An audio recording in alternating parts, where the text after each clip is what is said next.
1,90,000 मुझे तनख्वाह मिलती है, उसके अंदर आप जो है वो एक नॉर्मल तरीके से अगर जी सकते हैं तो बता दें।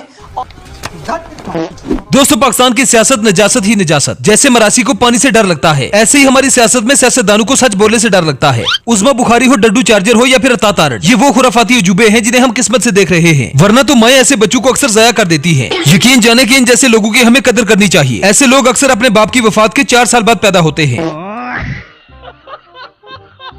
इन्हें देखकर एक बात तो समझ आती है कि मऊ ने ऐसे बच्चे पैदा करके पाकिस्तान के लिए मसाइल ही पैदा किए हैं। पाकिस्तानियों की जिंदगी भी एक मुश्किल गेम की तरह हो गई है। रो दो के एक लेवल क्रॉस करो तो दूसरा आ जाता है, दूसरा लेवल क्रॉस करो तो हमारे सियासतदान कमाई के चक्कर में हम पर एक नई गेम डाल देते हैं। बाबा जी अपना ठुल्लू हिलाते हुए फरमाते हैं कि जिंदगी में इतने पुट्ठे सीधे काम नहीं करने चाहिए कि बाद में कुर्सी बचाने के लिए दूसरों की तलाक करवानी पड़े। पूरी दुनिया घूम कर देख लो, जो बंदा अपने हाथ से काम नहीं करता पूरी दुनिया उसको माजूर कहती है, जबकि पाकिस्तान में जो बंदा अपने हाथ से काम नहीं करता बदकिस्मती से उसे अफसर कहा जाता है। मियां शहबाज शरीफ साहब फरमाते हैं कि मुल्क तरक्की कर रहा है, स्टॉक एक्सचेंज आसमान की बुलंदियों को छू रही है। हमारी तरक्की देखकर इंडिया की नींदें हराम है, क्योंकि हमने शबाना रोज मेहनत की है। और तो और इसराइल पाकिस्तान से ईरान के मुकाबले में ज्यादा खौफजदा है। इसराइल पाकिस्तान से ईरान के मुकाबले में ज्यादा खौफजदा क्यों न हो? इसराइल वालों को भी इस बात का डर है कि ये भिखारी कहीं हमसे भी उधार न मांग ले।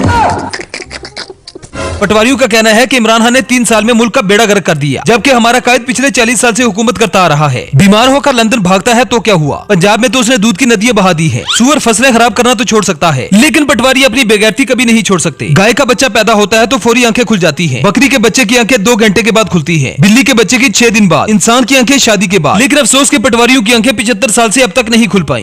कौन है ये लोग?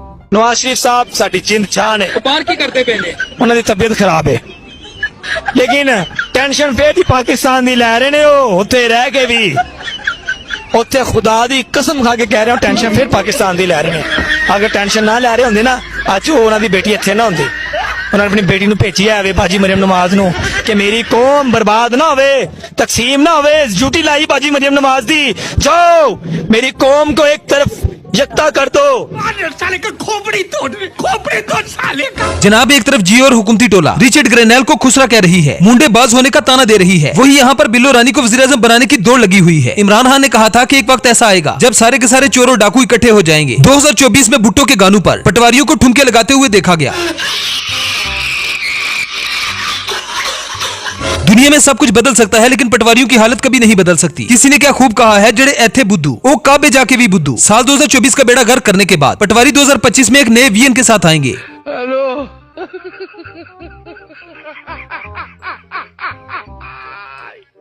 रिचर्ड ग्रेनाल पर इल्जाम जियो वालों ने लगाया और रिचर्ड ने बाजू हुकूमत को दे दिया। इसे ही कहते हैं ऐसे को तैसा जैसे ब्राह्मण को नाई। फॉर्म 47 की हुकूमत हर तरफ से फंस चुकी है। अगर इन्हें अपनी जान बचानी है तो इमरान खान के साथ मुज़ाकरात करने पड़ेंगे, और अगर मुज़ाकरात नहीं करते तो रिचर्ड ग्रेनेल तेल पूरे बाजू पे लगा के तैयार है।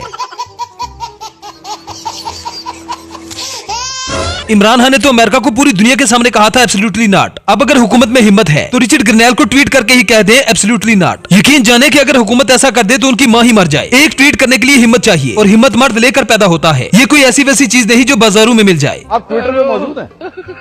एक्स पे? जी जी मैं मौजूद हूँ। तो सर ये रिचर्ड ग्रेनेल ने जो लिखा है फ्री इमरान खान, आप इसे कोट ट्वीट करके कह दें एब्सोल्युटली नॉट लिखें, इसको जवाब दें आगे से।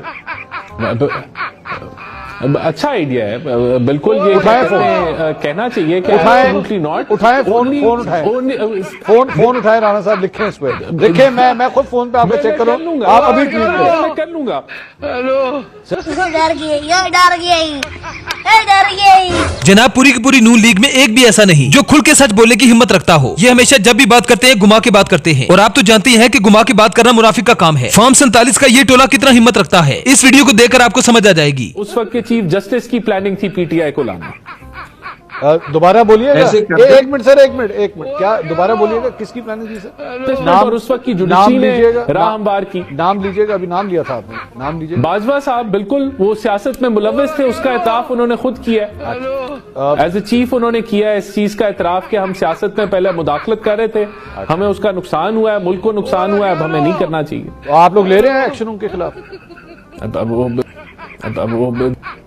वो देखें, अब वो देखें, जनाब हमारी हुकूमत में जहाँ भी देखो ड्रामे ही ड्रामे नजर आते हैं। नून लीग के ऑफिशियल मालसन उस्मा बुखारी का कहना है कि चीन के वाइस चेयरमैन ने मरीम नवाज को कहा है कि मैं आपको पाकिस्तान की एक बड़ी उभरती हुई लीडर देख रहा हूँ। अब समझ इस बात की नहीं आती कि इस बात पे हंसा जाए या रोया जाए। चीन का वाइस चेयरमैन का ओहदा सिरे से मौजूद ही नहीं। लगता है उस्मा बाजी को प्लेखा हो गया है। शायद इन्होंने किसी डिप्टी मेयर को चेयरमैन समझ लिया हो। चीफ मिनिस्टर साहिबा ने जो वाइस चेयर है चाइना के, जो प्रेसिडेंट शी जिनपिंग के बाद जिनका जो है वो नंबर आता है, और उन्होंने जो अल्फाज इस्तेमाल किए चीफ मिनिस्टर साहिबा के लिए वो ये थे कि उन्होंने कहा कि मैं आपके अंदर एक बहुत सीजन और एक बहुत उभरती हुई बड़ी लीडर देखता हूं, और मुझे लगता है कि आप जो पाकिस्तान के चंद बड़े लीडर्स में से शुमार होंगी। वाह दीदी। मजीद उस्मा बुखारी का कहना था कि 1,90,000 मुझे तनख्वाह मिलती है। इसमें अगर कोई नॉर्मल इंसान जिंदगी गुजार सकता है तो बताए। हैरत तो इस बात पे होती है कि फॉर्म 47 की पैदावार अपनी तनख्वाह 2 लाख से 9 लाख करवाने के चक्कर में है। कहती है कि 1,90,000 में किसी का गुजारा नहीं हो सकता। यहाँ वह 25 से 30,000 कमाने के लिए दर दर भटकती है, खून पसीना बहाती है, तब भी गुजारा नहीं कर सकती, और इनका गुजारा 2 लाख में भी नहीं हो सकता। वैसे जिस हिसाब से ये सीट पर आई है, इन्हें तनख्वाह बढ़ाने के बजाय जूते और अंडे मिलने चाहिए थे। सबसे बड़ी बदकिस्मती तो ये है कि यहाँ पर ऑनलाइन थूकने का कोई ऑप्शन ही नहीं। अगर ऑप्शन होता तो 25 करोड़ अवाम इनके मुंह पर थूकती। 1,90,000 मुझे तनख्वाह मिलती है, उसके अंदर आप जो है वो एक नॉर्मल तरीके से अगर जी सकते हैं तो बता दें।